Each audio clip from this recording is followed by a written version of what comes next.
देखছেন AGT live 24/7। आप देख रहे हैं AGT live 24/7। You are watching AGT Live 24/7.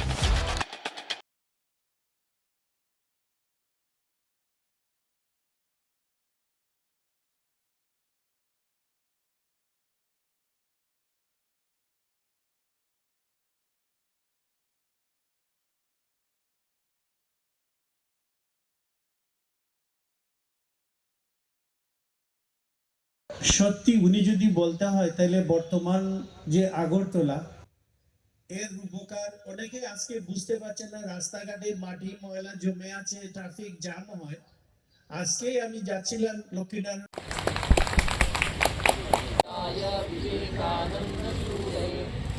দশক আগে এইটি স্থাপিত হয়েছিল, আর সেই স্থাপনার পর থেকে সেই সময়ের কতিপয় যুবক যারা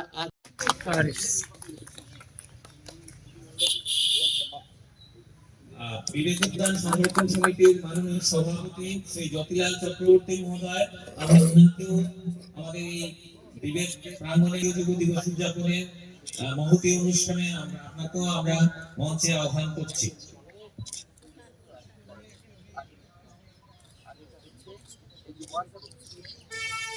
আছি সেখানে সময় একটা বিরাট বড় ফ্যাক্টর। 3টা বললে 5টাও বাজে, এটা যেন একটা কালচার হয়ে গেছে। এটা আমি ব্যক্তিগতভাবে দুঃখিত এবং এটা আমাকে মানুষের সেবার জন্য যেটুকু করা যায় সারা বছর ধরে করে যাচ্ছেন, সেই জন্য এরা আপনারা সকলেই প্রণম্য। অর্পণের মধ্য দিয়ে শ্রদ্ধা স্মরণ নিবেদন করার জন্য বিবেক পদপাতে আমরা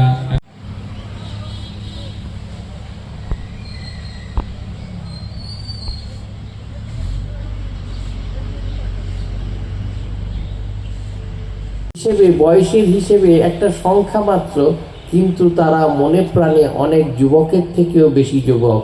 এখানে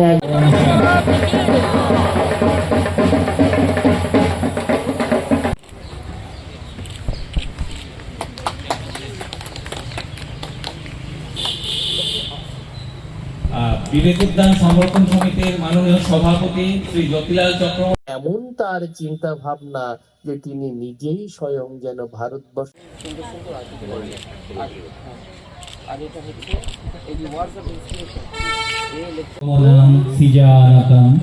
দেবা ভাগং যথা পূর্বে সঞ্জনানা উপাসতে।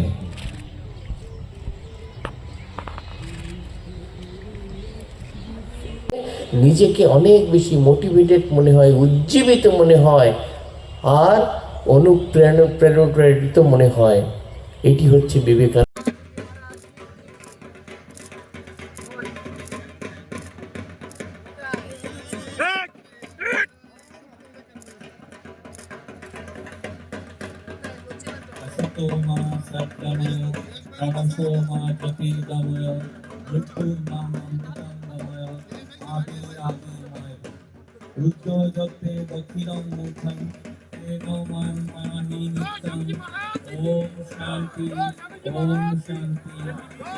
কি করবি বাইরে গিয়ে লোকের গিয়া ঘরের খাইয়া কি বোনের মোস্তারেতি, কোনো দরকার নাই। কিন্তু দেখুন এরা ঘরেরও কাজ করে এসেছেন। শ্রীমৎ স্বামী বিবেকানন্দ মহারাজের 164তম শুভ জন্মদিন ইংরেজি ক্যালেন্ডারে। আমাদের আজকে এই রামকৃষ্ণ মঠ মিশনের শ্রীমৎ স্বামী শুভকারানন্দ মহারাজ জি আমাদের আশীর্বাণী প্রদান এগিয়ে যাবে, তাতে কোনো সন্দেহ নাই। তাই অনেক মিটিং হচ্ছে, অনেকের নাম হচ্ছে, তারপরে ঠিক হলো সকলে মিলে ঠিক করলেন না, একজনকেই পাওয়া গেল, তিনি হচ্ছেন স্বামী বিবেকানন্দ। যে তাকে, তার এই জন্মদিনটিকে আমরা জাতীয় যুব দিবস বলে তারা ঘোষণা করলেন যে আমরা জাতীয় যুব দিবস বলে এই সম্মাননা জানাবো এবং আমরা পালন করব। এখন তিনি যুবক কিরকম দেখুন না, তিনি নিজের মুখে বলেছেন, I would never see 40, আমি কখনো 40 পেরোবো না। And he passed away at the age of 39 years, 5 months and 24 days. ঠিক 39 বছর বয়সে এটা কখনো ভাবা যায়? একজন যখন 29 বছর বয়সে, আপনারা আজকেও যদি কন্যাকুমারিকাতে যান, তিনি সেখানে দেখবেন তিনটে মহাসাগর, একটি আরব সাগর, প্রশান্ত আরব সাগর আর বঙ্গোপসাগর এবং ভারত মহাসাগর, তিনটে এই যে মোহনা, তিনটির যে সঙ্গম স্থল, সে কি উত্তাল সমুদ্র। সেই সমুদ্রে আজকের দিনেও যদি কেউ স্টিমারে করে যান, দেখবেন সে স্টিমারে সে একদম ভয়ে একদম মানে জড়সড় হয়ে দাঁড়িয়ে থাকে যারা যান যাত্রীরা। সেখানে একটা 29 বছরের ছেলে লাফ দিয়ে সোজা চলে যাচ্ছেন। কি উদ্দেশ্য?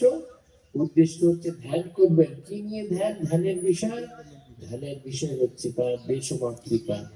পৃথিবীর ইতিহাসে এরকম পাওয়া যায় না।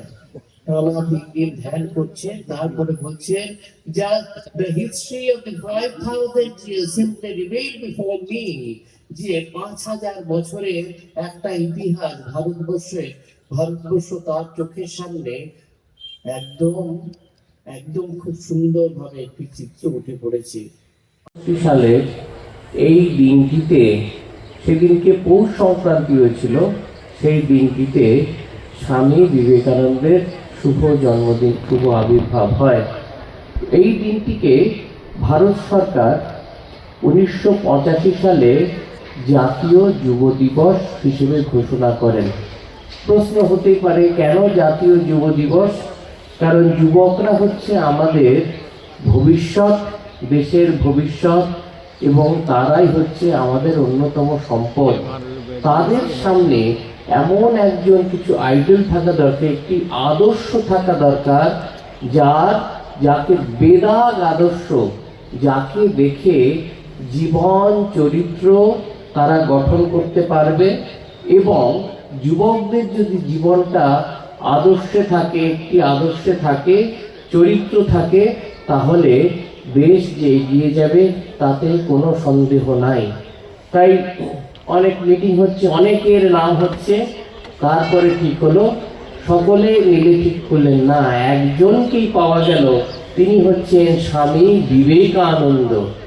যে তাকে, তার এই জন্মদিনটিকে আমরা জাতীয় যুব দিবস বলে তারা ঘোষণা করলেন যে আমরা জাতীয় যুব দিবস বলে এই সম্মাননা জানাবো এবং আমরা পালন করব। এখন তিনি যুবক কিরকম দেখুন না, তিনি নিজের মুখে বলেছেন, I would never see 40, আমি কখনো 40 পেরোবো না।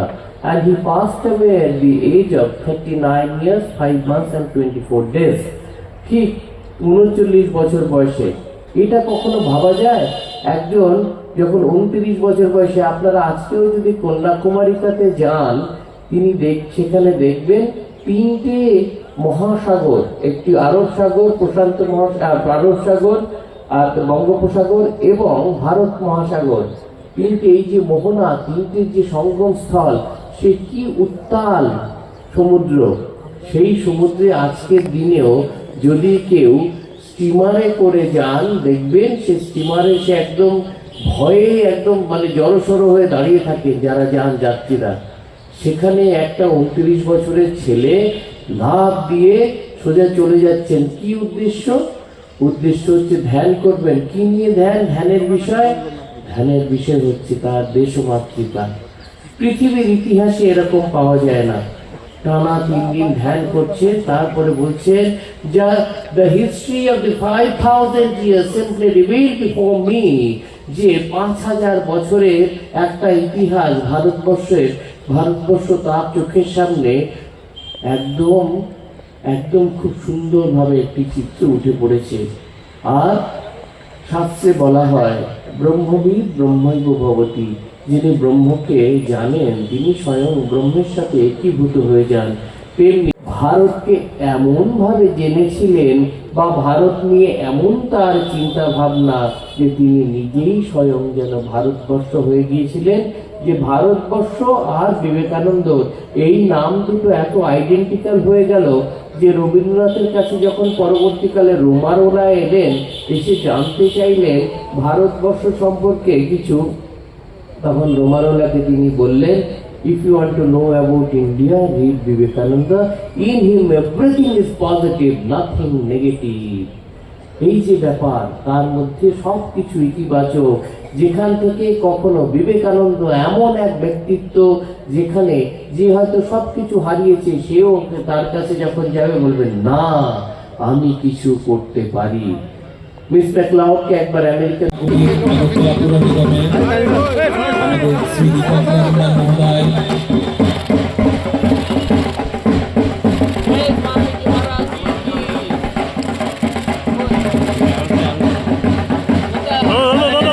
আরে আমরা এইসব করলে কেমন হইব?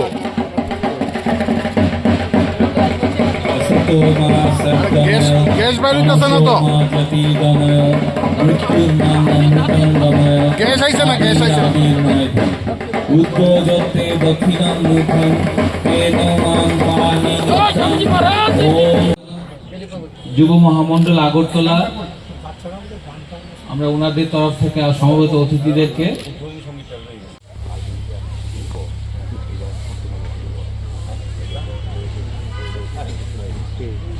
ये न्यूज़ कंटेंट देखने के लिए शुक्रिया। अगर आपका कोई सुझाव है तो हमें कमेंट कीजिए, सब्सक्राइब कीजिए AGT Live 24/7। Thanks for watching AGT Live 24/7.